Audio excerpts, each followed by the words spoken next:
Well, good afternoon. It's great to see you, and welcome back to the Old Man's Workbench, where today we are working on this tiller cultivator for my neighbor who said that this hasn't worked in a couple of years. So if I had to guess, I would probably say it's a carburetor issue. But we're going to give it the old once over anyhow. Just check all the various different points that you typically check when an engine isn't starting. So let's get her up on the bench here and get started on things. So the first thing that I'm going to do is check for spark. Actually, before we take that spark plug out and check for spark, we're going to just check and make sure we've got compression.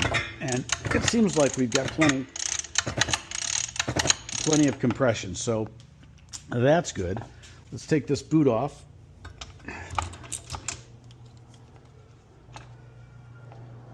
See if we see any spark. Yeah. I don't know if you can see that right down there, but there's definitely spark. So we're good to go there. All right, let's put this back on. Just going to put some fuel in this thing. We're going to prime it up and see if we can't get it to sputter or give us some sort of signs of life. And then we'll go from there. I don't see a clutch on this thing. I think it's direct drive. And so what I'm going to do is I'm just going to prop it up here a little bit. On the off chance that we do get this started, I don't necessarily want this thing walking its way down my workbench here. So we're just kind of going to get that off. Prop it up there and make sure it's clear. And let's give it a shot here. Let's give it a try.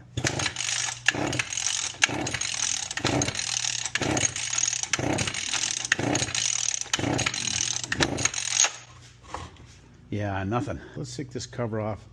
See if we can't get at this carb. Right, I think what I'm going to do, see if I can't spray some starting fluid straight down the old throat there and see if we get any kind of response to that.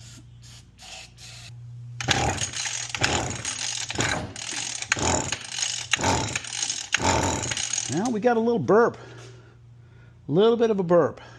All right, so off camera here, I was able to get this tiller started, but it just won't stay going.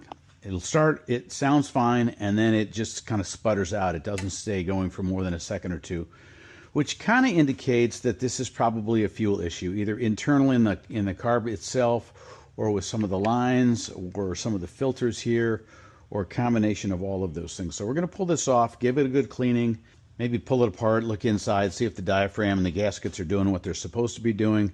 And again, just kind of give it a good once over, and we'll see if that does any good. So I can't slide this out. There. Parts off. All right. One thing I will say is that there should be a gasket on the back here. You can see the outline of where one was, but there was no gasket here. So again, we're going to have to dig into our stash of parts, and hopefully we can find a gasket that fits. All right, get a razor blade underneath this thing and get this thing off without damaging it. I've got a kit that I picked up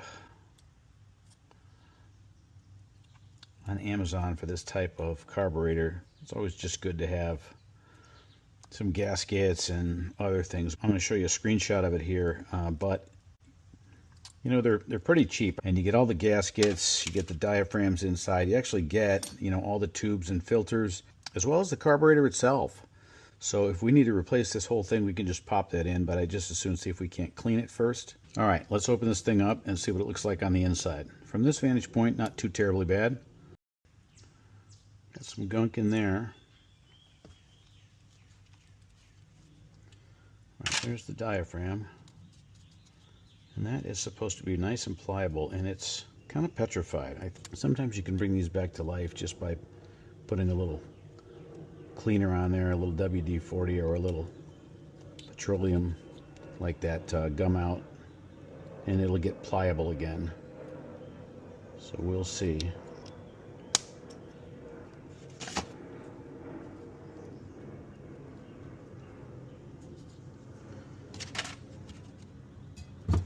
Just spray it.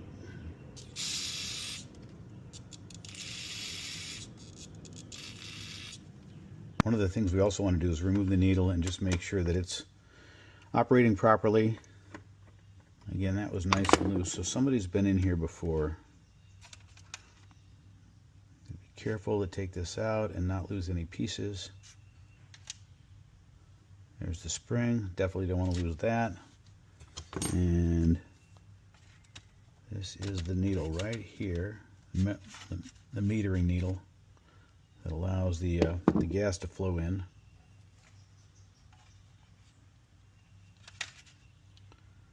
So, something there. What is that? All right, so that is that side.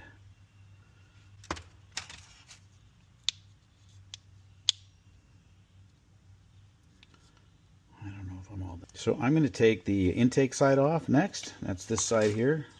And put all this stuff over here. Kind of keep them separate.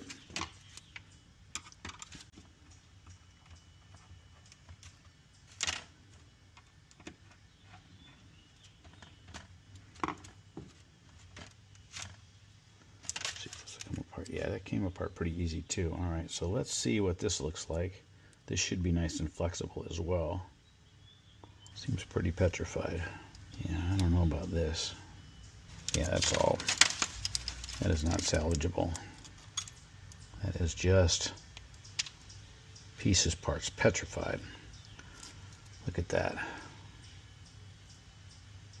Look at that fuel screen. Wow, all plugged up. So in our new kit, we might have a new gasket and whatnot for this, and we might be able to continue to use this, but I'm going to have to clean out that screen. I'm looking at that right there. I don't know if you can see that, but that is just full of debris, probably blocking the fuel flow. Yeah, look at that.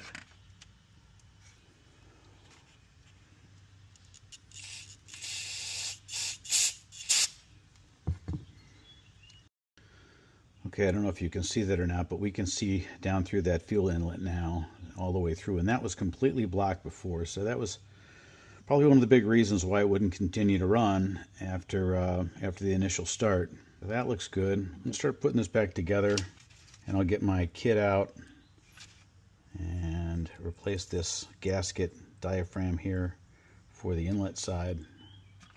Put that back on, and then we'll turn over and put the needle in the seat back in and the diaphragm on the other side. So that's what's next. All right, so this is what comes with our carburetor kit. Pretty comprehensive. First of all, we've got a couple of air filters, and you can see the old air filter here has seen better days. So it'll be nice to be able to use one of those and still have a spare left over. We got some fuel lines here. That's going to replace these old fuel lines right here that, again, are kind of petrified and hard, and they also come with some filters on them, and those filters, I'm sure, are plugged up. So we're just going to take this whole thing out and put the new one in. Got a couple of primer bulbs, extra primer bulb. It came with an extra filter for this, and we've got an extra spark plug if we need it. And then here are our packets of our gaskets. So we've got a couple of gaskets here, got a couple more gaskets in here, and the diaphragm, and some more hardware in here. So everything we really need. And then, of course, we've got this. This is the whole shooting match. Again, we could just take this, slap this on, and call it done. But we've got the pieces, and I think we can salvage this carburetor as it is, and then we can save this carburetor for another day. So let's get going with rebuilding this carburetor using some of these pieces and see if we can't get her to run again. Put this little screw that just kind of holds everything in place. And there we have it. So that's going to move up and down, so that allows the metering pin to open up and let gas in. All right, now that we've got those tiny little components in there, the needle and seat, we're going to put this diaphragm back on. We want to make sure we're not covering up any holes. We're going to put that in like that, and then this is going to go like this. Okay, now we're at a point where we can replace this primer bulb. We're just going to put this here like that. It doesn't really matter which side goes up or down here. Just goes on like that. Remember, when we took this apart, these weren't on that tight. There might have been a problem there with some sort of vacuum leak. So I'm going to make sure that these are nice and snug. We don't need to tighten them down like crazy, but we do want them to be somewhat snug. All right, that should be good. Okay, next we're going to put the intake side back in. It's actually 3 pieces. This is the piece that goes on the outside. This is the piece that goes right underneath it. And then this piece goes underneath that. And now we're just going to mate the pieces together.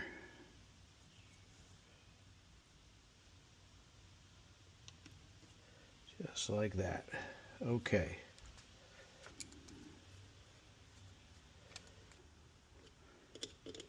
Okay.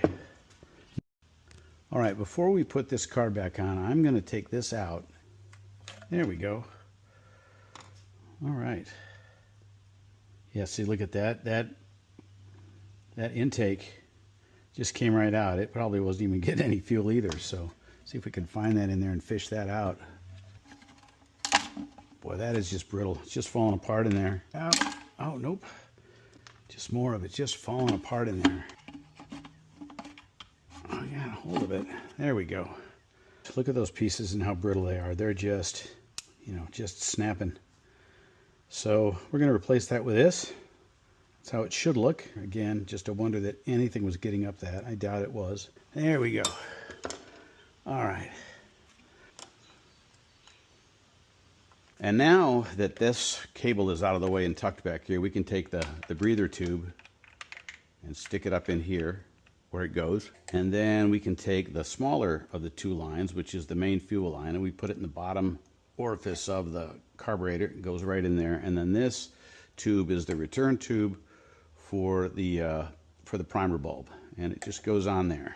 Now we should be ready to go to give this a test, see if we can't see some signs of life from this engine for the first time in a couple of years. All right, I think I've got everything hooked up. I've got this up on blocks here, just in case, again, this kind of walks down my, my workbench. We don't want to do that. And we're just going to give it a couple tugs here and see what we get. Oh, there we go. It's actually idling way too high. So what we're going to do is idle this down so these tines stop moving a little bit. And all we do is just take, this is the idle screw right here. We just back it off a little bit. You can hear the engine speed go down and those tines stop moving. We don't have them stop altogether, but that's pretty good right there. All right, let's take her out back and see how she works. All right, well, this tiller seems to be fighting me every step of the way. I put it down on the floor to start it up and do the same adjustment that I did with the idle screw on the high and low speed screws. And as soon as I gave it some throttle, it quit. And when I went to start it again, this is what happened. It doesn't seem to want to move at all. Didn't seem to have a problem idling, even idling high. But as soon as I gave it some throttle, it basically locked up. So I'm going to take that apart, and hopefully we don't have any internal damage to the engine or anything like that. Maybe it's just something up here, up top. But we're going to dig into it a little bit and see what's going on. So back up on the workbench we go. Just when we thought we were done and ready to move on, this thing had other ideas. All right, let's start taking things apart. This rewind assembly seems to be working just fine, so nothing's in here that is causing that to not turn. Let's see if we can't get this to turn. And yeah, man, it's really stuck. It turns a little bit. That's good news that it'll turn. But it's still very stiff. I'm going to take this spark plug out. There could be some vapor lock in there that's keeping that from moving. So I'm going to take that out, see if that changes anything.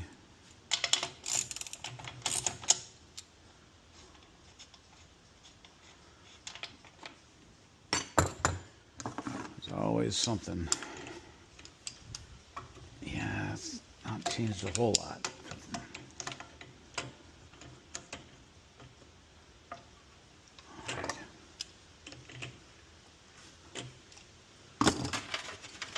Stick this down there and see if we can see if that piston is moving up and down. Piston is right there. I'm going to put my thumb right there just as a gauge, and then we'll turn this.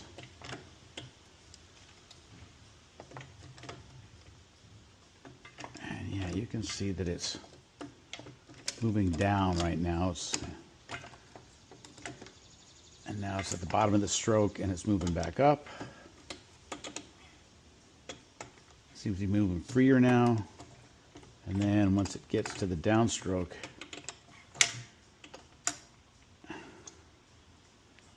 it gets a little stiffer down at the bottom down there. So not exactly sure what that's about.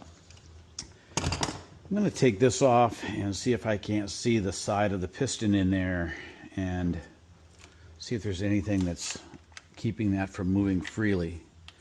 See, there's the piston right there. What is that? Not sure what that is. I don't know if that's supposed to be there.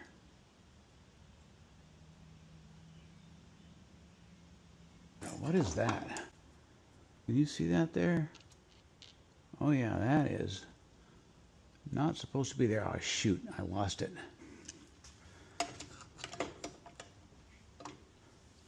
See, now that turns relatively freely, but I don't like the fact that that's in there. All right, so something is in there, and you can see the piston going up, down. You can see where the piston was scored right there. You see that? You see how that piston is scored right there? There is some serious damage to that piston. Hopefully we can salvage it if we can get in there.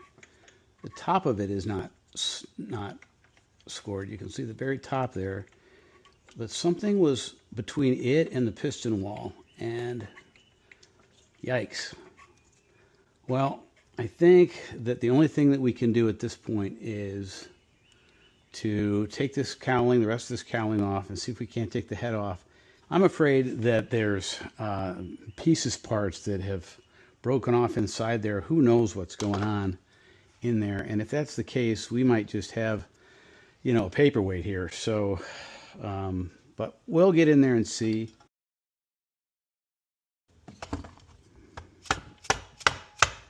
So we get this.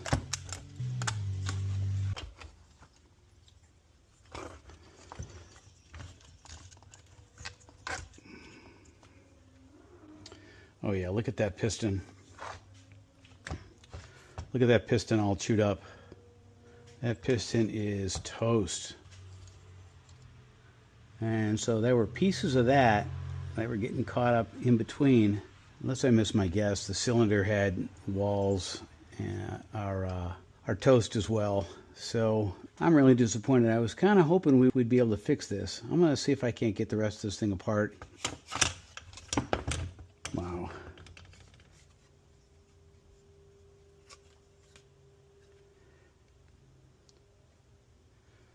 Cylinder wall actually doesn't look too bad, which is good news. If I can get a piston for a decent price, it might be worth salvaging. So let me get the old laptop out, hit the old jungle site, and see what we can't find in terms of a piston. All right, quick update. I was able to go on the old interwebs and find a replacement piston for a decent price. Show you a little screenshot here of that. So it may well be worth taking a shot at seeing if we can't fix this, especially since it seems like by some sort of miracle the cylinder walls are not damaged. But that's a discussion I'm going to have with my neighbor and see what she feels like doing. There's a couple other concerns that we may have with this. You know, where did these pieces go? Down in here somewhere. They may have just disintegrated. I don't know, but that's going to have to be fleshed out. Those pieces could be in the bearings here. And you can see that this will come apart. It's a couple of pieces. So I can pull this housing off. I can take the crankcase apart and wash it out.